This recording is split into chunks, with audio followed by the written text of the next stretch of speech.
seperti palungan. Layakkanlah hatiku menyambutmu Tuhan, seperti emas kemenyan dan biar hidupku berkenan padamu,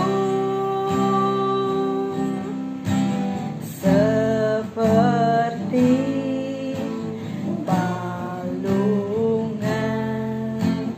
Layakkanlah hatiku menyambutmu Tuhan, seperti emas kemenyan dan biar hidupku berkenan padamu. Sebab Natal tak akan berarti tanpa kasih-Mu. Lahir di hatiku hanya bersama-Mu, Yesus, ku rasakan selalu. Indahnya Natal di hatiku.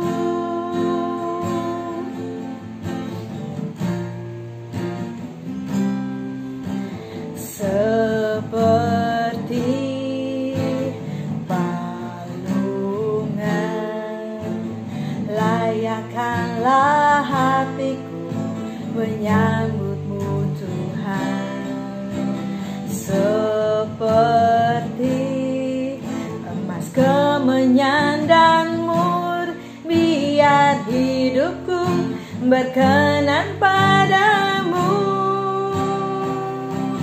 Sebab Natal tak akan berarti tanpa kasih-Mu. Lahir di hatiku hanya bersama-Mu, Yesus, ku rasakan selalu. Indahnya Natal di hatiku. Sebab Natal tak akan berarti tanpa kasih-Mu. Lahir di hatiku hanya bersama-Mu, Yesus, ku rasakan selalu. Indahnya Natal di hatiku. Indahnya Natal di hatiku. Indahnya Natal di hatiku. Shalom, selamat pagi Bapak Ibu Saudara yang dikasihi Tuhan. Pagi hari ini kita akan mendengarkan kebenaran firman Tuhan. Tapi sebelumnya saya mau mengajak kita untuk berdoa. Sebelum kita mendengarkan firman Tuhan, Bapa di sorga, kami datang kepadamu. Engkau Allah yang berfirman bagi kami, Engkau yang mengurapi hamba-Mu untuk menyampaikan akan kebenaran firman Tuhan. Pada pagi hari ini, Engkau berkati jemaat Tuhan yang mendengarkan akan firman Tuhan, sehingga kami dapat menangkap akan rema firman-Mu bagi kami. Terima kasih Tuhan, hamba berdoa Tuhan, biarlah kami semua diberkati lewat kebenaran firman Tuhan pada pagi hari ini. Di dalam nama Yesus, kami siap untuk mendengarkan firman-Mu. Haleluya. Amin. Shalom Bapak Ibu Saudara yang dikasihi Tuhan. Pagi hari ini saya akan menyampaikan kebenaran firman Tuhan bagi kita, ya, yang terambil dalam kitab Injil Matius pasalnya yang kedua ayat 1 sampai dengan ayat ke-12, berbicara kepada kita tentang orang-orang Majus dari timur. Topik yang ingin saya bagikan kepada kita yaitu tentang pesan rohani yang kita terima lewat orang-orang Majus ini bagi kita. Bapak Ibu, apa yang dapat kita pelajari dari orang-orang Majus ini? Sebelumnya kita akan membaca firman Tuhan yang terambil dalam kitab Injil Matius pasal yang kedua dan hanya dicatat dalam Injil Matius pasal yang kedua ayat 1 sampai dengan ayat yang ke-12. Firman Tuhan mengatakan kepada kita, sesudah Yesus dilahirkan di Bethlehem di tanah Yudea pada zaman Raja Herodes, datanglah orang-orang Majus dari timur ke Yerusalem. Jadi mereka ini berasal dari timur Yerusalem, ya. Jadi mereka punya perjalanan yang jauh. Nah, ada pandangan, ada prediksi bahwa mereka berasal dari Mesopotamia, ya. Ini daerah Arab. Nah, ini ada di daerah Iran atau Irak. Nah, kalau bisa dikatakan mereka berjalan dalam perjalanan yang begitu jauh, mereka tempuh untuk apa? Mau datang mencari akan kelahiran Yesus, mencari tempat di mana Yesus itu lahir. Nah, ayat yang kedua berkata kepada kita, dan bertanya-tanya di manakah dia raja orang Yahudi yang baru dilahirkan itu. Kami telah melihat bintangnya di timur dan kami datang untuk menyembah dia. Nah, Bapak Ibu, ayat yang kedua berkata kepada kita bahwa mereka bertanya-tanya, di manakah raja orang Yahudi yang lahir itu. Mereka tahu bahwa ada seorang raja yang akan lahir, raja orang Yahudi, dia akan lahir. Mereka dapatkan petunjuk dari apa? Dikatakan mereka dapat petunjuk dari bintang di timur. Artinya ini orang-orang Majus ini, mereka adalah orang-orang yang mengerti atau ahli bintang, ahli filsafat. Mereka tahu petunjuk daripada bintang dan mereka mengikuti petunjuk bintang itu yang mengarahkan mereka, menuntun mereka sampai di Yerusalem, sampai di Bethlehem di mana Yesus lahir. Ayat yang ketiga berkata, ketika Raja Herodes mendengar hal itu, terkejutlah ia beserta dengan seluruh Yerusalem.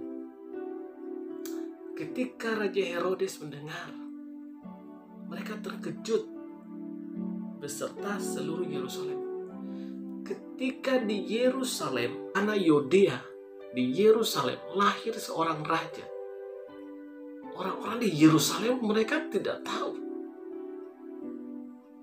Alkitab berkata mereka terkejut. Sementara orang yang jauh di timur, orang Majus yang jauh dari timur, mereka tahu. Ya, mereka tahu tentang ada seorang raja yang lahir di Yerusalem, di tanah Yudea. Dan mereka mau pergi untuk menyembah dia. Saudara, mari saya mau mengajak kita di dalam kesiapan kita untuk menyambut kelahiran Tuhan Yesus, perayaan kelahiran Tuhan Yesus. Jangan sampai orang di luar sana yang tahu, orang di luar sana yang mengerti, yang paham, tetapi kita yang di dalam tidak tahu. Kita belajar dari sini bahwa orang-orang di Yerusalem, Herodes sendiri tidak tahu. Mereka terkejut. Maka ayat keempat berkata begini, maka dikumpulkannyalah semua imam, kepala dan ahli Taurat bangsa Yahudi. Lalu dimintalah keterangan dari mereka di manakah Mesias, artinya juru selamat, itu akan dilahirkan. Mereka berkata kepadanya, di Bethlehem di tanah Yudea, karena demikianlah ada tertulis dalam kitab Nabi. Dan engkau Bethlehem tanah Yehuda, engkau sekali-kali bukanlah yang terkecil di antara mereka yang memerintah Yehuda, karena daripadamulah akan bangkit seorang pemimpin yang akan mengembalakan umatku Israel. Lalu dengan diam-diam Herodes memanggil orang-orang Majus itu dan dengan teliti bertanya kepada mereka bila mana bintang itu nampak. Kemudian ia menyuruh mereka ke Bethlehem. Katanya, pergilah dan selidikilah dengan saksama hal-hal mengenai anak itu. Dan segera sesudah kamu menemukan dia, kabarkanlah kepadaku, supaya aku pun datang menyembah dia. Bapak Ibu, Herodes memanggil orang-orang Majus ini, lalu mulai menyelidiki tentang kelahiran daripada Mesias. Lalu menyampaikan pesan kepada mereka, kalau engkau telah menemukan dia, sampaikan kepada aku Herodes untuk aku datang menyembah dia. Itu rencana dan niat jahat daripada Herodes. Ayat ke-9 berkata, setelah mendengar kata-kata raja itu, berangkatlah mereka dan lihatlah, bintang yang mereka lihat di timur itu mendahului mereka hingga tiba dan berhenti di atas tempat di mana Yesus itu berada. Ketika mereka melihat bintang itu, sangat bersukacitalah mereka. Maka masuklah mereka ke dalam rumah itu dan melihat anak itu bersama Maria ibunya, lalu sujud menyembah dia. Mereka pun membuka tempat harta bendanya dan mempersembahkan persembahan kepadanya, yaitu emas, kemenyan, dan mur. Dan karena diperingatkan dalam mimpi supaya jangan kembali kepada Herodes, maka pulanglah mereka ke negerinya melalui jalan lain.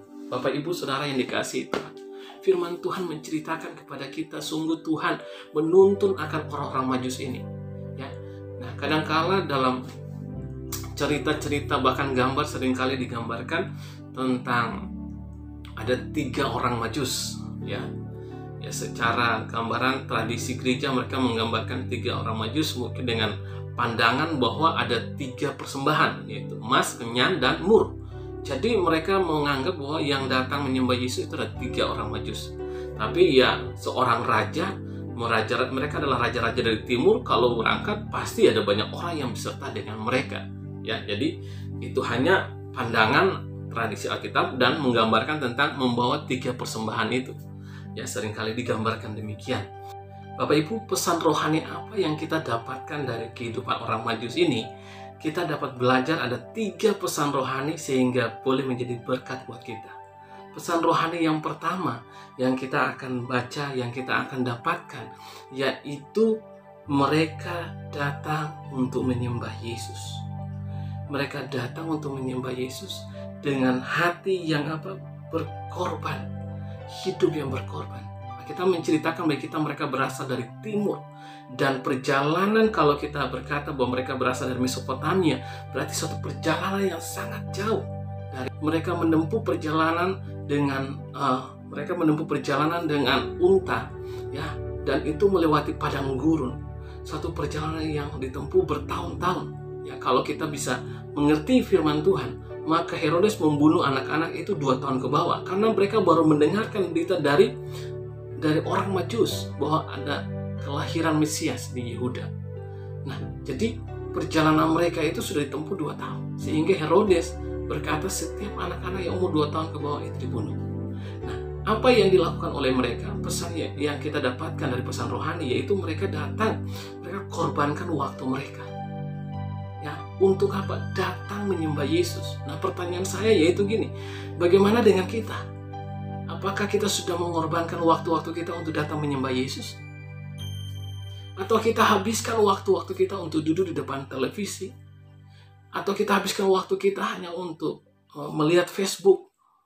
Atau melihat berita-berita yang ada dalam dunia ini? Mari kita menghabiskan waktu kita, mari kita berikan waktu kita untuk Tuhan. Kalau kita takut ke gereja, apakah kita di rumah datang kepada Tuhan, mencari Tuhan, mendengarkan firman Tuhan, berdoa kepada Tuhan? Saudara, berikan waktu-waktu kita bagi Tuhan. Seperti orang Majus ini, mereka korbankan waktu mereka. Bukan cuma itu, mereka korbankan tenaga mereka untuk satu perjalanan yang lama, yang jauh, yang bermil-mil lamanya. Untuk apa? Datang menyembah Yesus. Tenaga kita habiskan untuk apa? Habiskan hanya cuma untuk melakukan sesuatu yang sia-sia? Memberikan tenaga kita untuk apa? Mencari Tuhan. Dan itu dilakukan orang Majus. Yang ketiga, apa yang mereka korbankan? Mereka datang menyembah Tuhan dengan mengorbankan harta mereka. Ada emas, kemenyan, dan mur. Dan inilah korban yang luar biasa yang mereka berikan. Korban-korban ini melambangkan akan kepribadian Yesus. Apa yang Yesus akan lakukan. Emas itu bicara tentang kemuliaan, dan itu adalah persembahan yang diberikan kepada seorang raja. Ya. Kemenyan itu persembahan berupa penyembahan, itu gambaran penyembahan, dan itu dilakukan oleh seorang imam besar, dan Yesus adalah imam besar kita yang menuntun kita kepada Bapa. Mur itu bicara tentang apa? Kesatuan. Kesatuan bicara tentang apa? Kesatuan tubuh Kristus. Bagi Yesus, tubuhnya sendiri dia berikan apa? Untuk dikorbankan untuk menebus saudara dan saya. Dia lakukan itu. Sungguh sangat luar biasa. Korban orang Majus ini memberikan gambaran buat kita. Mereka datang, mereka berikan waktu mereka, tenaga mereka, harta mereka, persiapkan semuanya itu untuk satu tujuan, datang menyembah Yesus. Saudara, bagaimana dengan kita? Apakah harta kita juga kita berikan untuk korban kepada Yesus? Ataukah kita hanya simpan itu, kita habiskan itu hanya untuk kesenangan-kesenangan kita? Tapi mari saya mau mengajak kita mau melayani Tuhan lewat harta yang kita miliki. Dan saya percaya itu semua adalah berkat Tuhan yang Tuhan percayakan kepada kita. Kita bisa beri untuk pekerjaan Tuhan sehingga nama Tuhan dipermuliakan. Yang kedua, pesan rohani yang dapat kita peroleh daripada orang Majus ini, yaitu ketaatan dan kesetiaan mereka. Ya, ketaatan dan kesetiaan mereka. Dalam hal apa? Dalam hal mengikuti petunjuk Tuhan. Dalam hal ini ada dua petunjuk dari orang Majus. Petunjuk pertama yaitu bintang. Ya, ini adalah penyataan secara umum. Lalu petunjuk yang kedua yaitu firman Allah.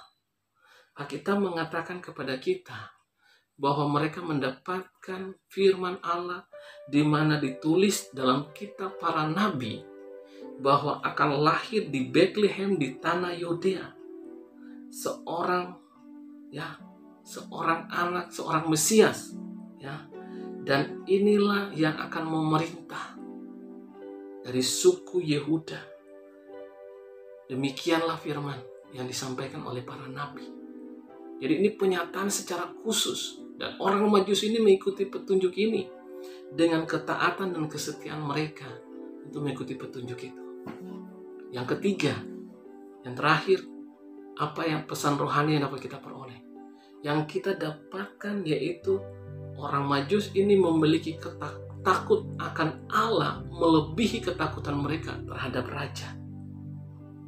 Kita belajar takut akan Tuhan melebihi ketakutan mereka akan Raja Herodes. Tak kalah Herodes memerintahkan mereka, berkata kepada mereka, kalau pergilah kalian dan ketika kalian bertemu dengan bayi itu, kalian beritahu kepada saya Herodes, saya akan datang menyembah. Tetapi apa yang kita lihat? Allah menyampaikan kepada orang Majus ini lewat mimpi supaya mereka tidak boleh kembali kepada Herodes dan mereka taat kepada Allah melebihi kepada Herodes. Mereka takut akan Tuhan, apa yang Tuhan firmankan lewat mimpi daripada perkataan Herodes. Bagaimana dengan kehidupan kita? Apakah kita takut akan Tuhan atau kita takut kepada manusia? Hari ini kita belajar bersama-sama pesan rohani ini. Takutlah akan Tuhan melebihi takut akan raja. Yang kedua, ketaatan kita dan kesetiaan kita untuk mengikuti petunjuk firman Tuhan dalam kehidupan kita. Sebab Tuhan menuntun kita kepada satu pribadi lewat firman Tuhan, yaitu Yesus, di mana kita datang menyembah Dia. Sebab oleh Dialah dan dari Dialah kita akan menuju kepada Bapa di surga. Dialah yang menjadi petunjuk kita. Tuhan Yesus memberkati kita semua. Haleluya. Amin. Bapa di surga, kami mengucap syukur dan berterima kasih untuk firman-Mu. Engkau Allah yang berfirman bagi kami. Engkau yang berkati kami.